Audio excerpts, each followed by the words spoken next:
பாமரமே உனக்கு என்னடி பேச்சு, பாமரமே உனக்கு என்னடி பேச்சு, பழம் நழுவி பால் ஏத்த வண்டி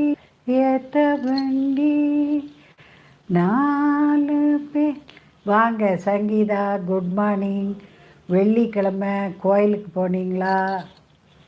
நேற்று 3ஆம் பேரை பார்த்தீங்களா?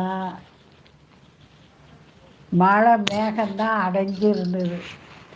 3ஆம் பேரை பார்த்தா ரொம்ப நல்லது. இந்த வளர்பிறையில் நீங்கள் பணத்தை எடுத்து ஒரு 5ஓ 10ஓ உங்கள் பர்ஸில் வைங்க, இல்லை உங்கள் பீரோ லாக்கரில் போட்டு வைங்க.